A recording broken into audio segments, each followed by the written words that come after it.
नमस्कार साथियों, मैं हूं विनोद कुमार। आपका स्वागत करता हूं विनोद इंस्पायर इंडिया पर।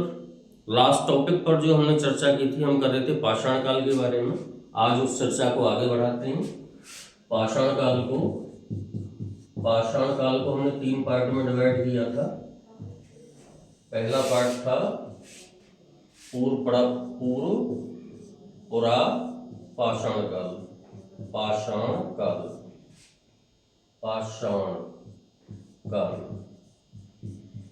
सेकंड था हमारा मध्य पाषाण काल,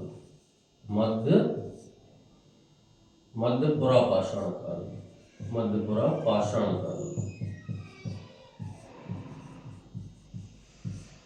और थर्ड था हमारा उच्चपुरा पाषाण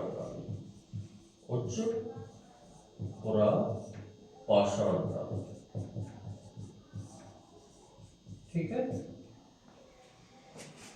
इसका टाइम पीरियड है 25 लाख ईसा पूर्व से 9 लाख ईसा पूर्व तक। ठीक है।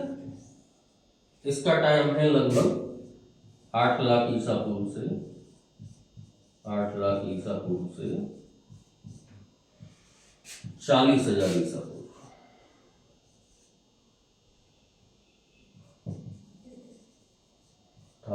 ईसा पूर्व। और इसका टाइम है 40,000 से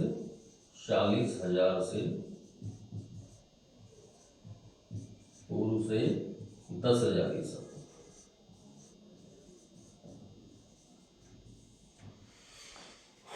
तो पूर्व पुरापाषाण काल में हमने पढ़ा, इंसान जंगलों में रहता था, ज्यादातर नदी घाटियों के किनारे, क्योंकि वहां पर उसको पत्थर आसानी से मिल जाते थे, शिकार आसानी से मिल जाते थे, तो इसलिए वो नदी घाटियों के आसपास रहा करता था, पत्थर के हथियारों का इस्तेमाल किया करता था। अब आते हैं हम मध्य पाषाण काल पे। किस पे? मध्य पाषाण काल पे। मध्यपुरा पाषाण काल। ओके। मध्य और उच्च। मध्य पाषाण काल में क्या आया कि इंसान थोड़ा सा फॉरवर्ड हो गया। कितना फॉरवर्ड हो गया कि पहले वो किसका इस्तेमाल करता था? मेनली क्वार्टजाइट पत्थरों का। किसका? क्वार्टजाइट पत्थर। अब वो क्या करने लगा? क्वार्टजाइट के साथ साथ वो चर्त का भी इस्तेमाल करने लगा, चर्त पत्थर का, फ्लिंट का भी इस्तेमाल करने लगा, फ्लिंट पत्थर का। ठीक है। अब इनमें फर्क क्या होता है? क्वार्टजाइट क्या होता है? ये एक बहुत ही ट्रांसपेरेंट पत्थर होता है जो नदी घाटियों के आसपास पाया जाता है। ये कई कलर में होता है, काफी धारदार होता है। और चर्त पत्थर जो होता है, एक तरीके से जो कोटा पत्थर होता है ना, तो कोटा पत्थर की इक्वालिटी है।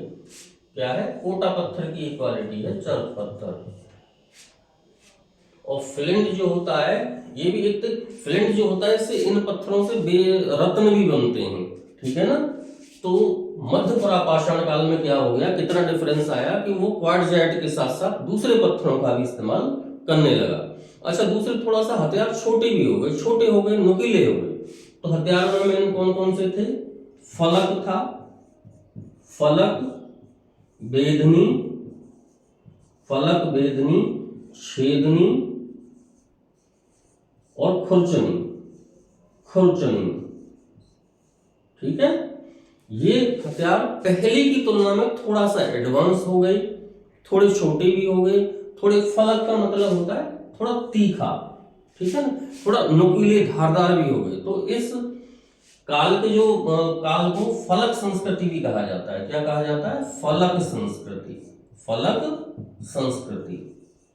यानी इंसान आज भी पत्थरों का इस्तेमाल कर रहा था, अब भी गुफाओं में रह रहा था, अब भी जंगलों में रह रहा था, अब भी नदी घाटियों के आसपास रह रहा था, मगर इतना एडवांस थोड़ा सा हो गया था कि वो थोड़े से अच्छे किस्म के हथियार बनाने लगा था। बेशक हथियार पत्थर के ही थे। ठीक है। फलक, बेधनी, छेदनी और खुरचनी जो है एक तरफ से धारदार हथियार होता था, उसको खुरचनी बोलते थे। ठीक है।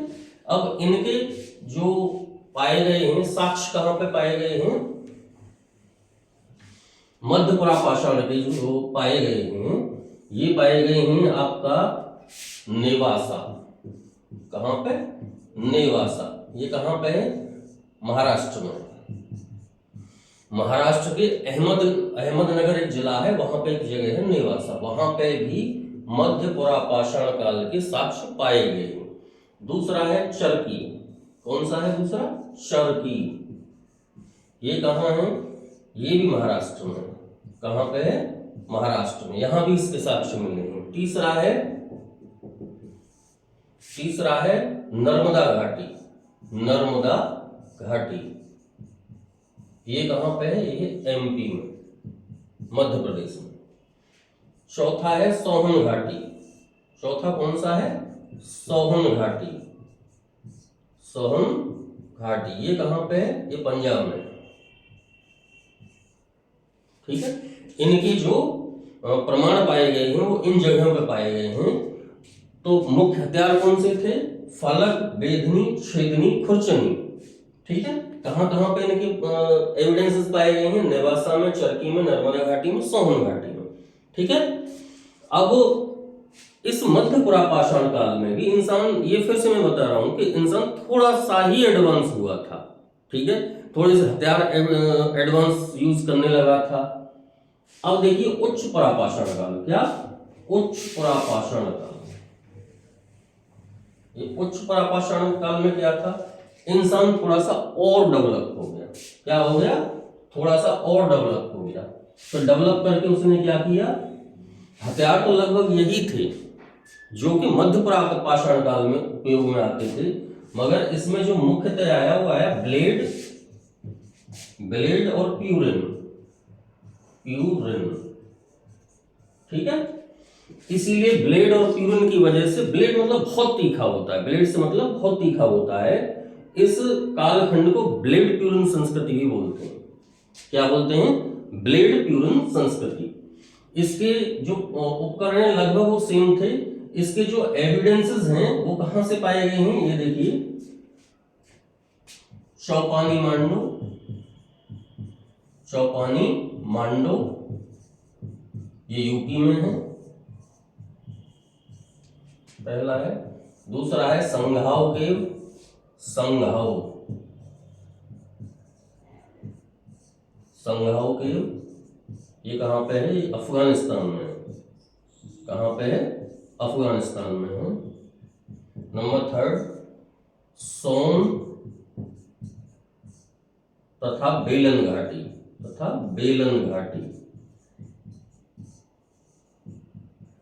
सोन तथा बेलन घाटी ये कहां है? यूपी में। चौथा है रैनी गुंटा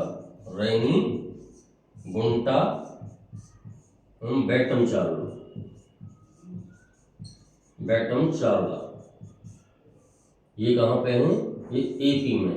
ठीक है, तो पहला इसके एविडेंसेस कहां पे मिलते हैं हमें? चौपानी मांडो में। दूसरे हैं हमारे संघाव केव में। तीसरे हैं सोन तथा बेलन घाटी।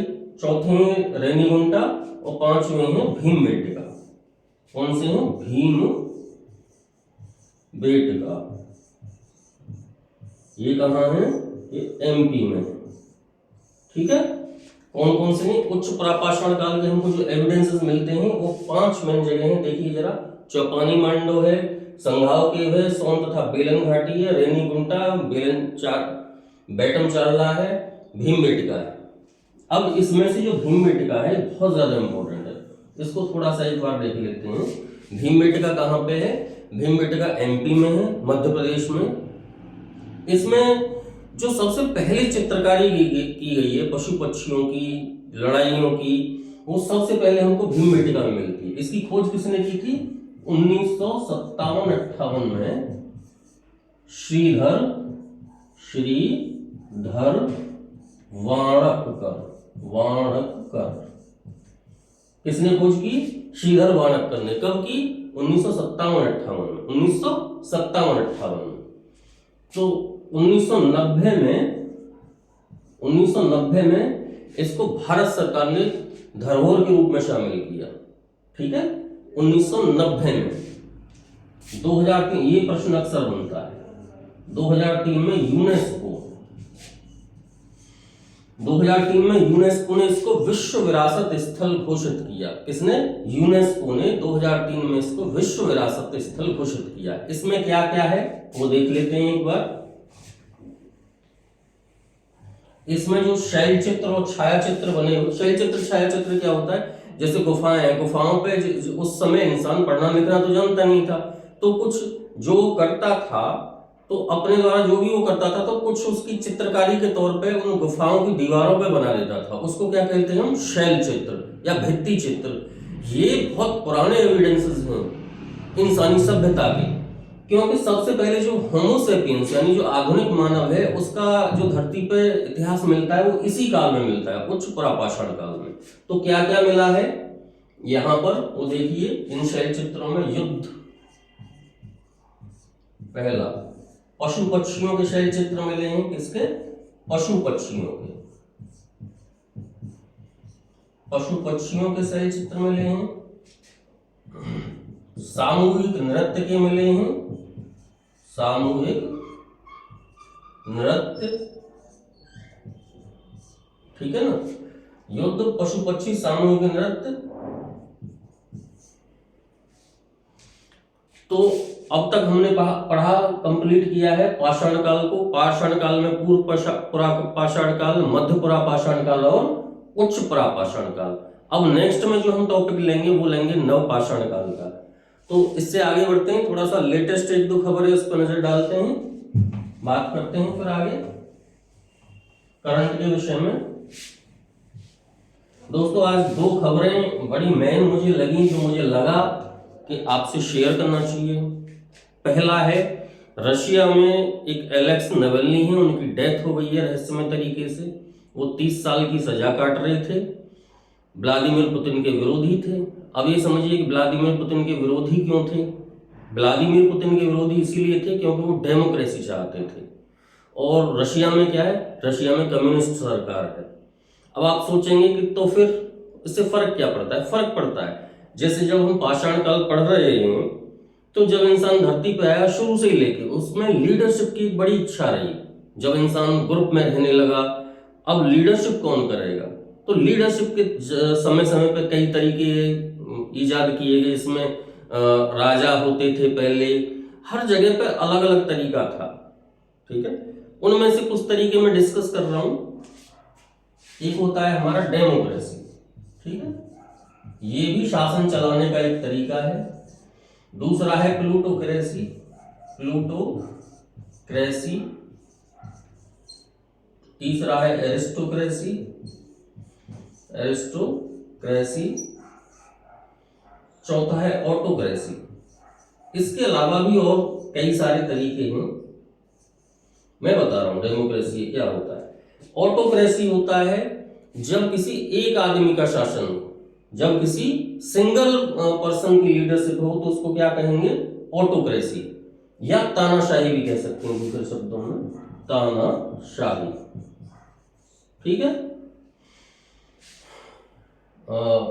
प्लूटोक्रेसी का मतलब होता है leadership by the officials, leadership by the officials, यानी अधिकारियों के द्वारा शासन चलाया जाए। एरिस्टोक्रेसी क्या होती है? लीडरशिप बाय नोबल्स, नोबल्स यानी सज्जन व्यक्तियों के द्वारा शासन चलाया जाए। अब ये समझ में नहीं आता कि सज्जन व्यक्ति कौन होंगे, कैसे डिफाइन करोगे आप कौन व्यक्ति सज्जन है और कौन नहीं है, उसका क्राइटेरिया क्या होगा? तो जो सबसे ज्यादा दुनिया में चलती है वो ये दो होती हैं, एक डेमोक्रेसी है, दूसरी autocracy. Autocracy means single person की लीडरशिप। डेमोक्रेसी क्या होती है?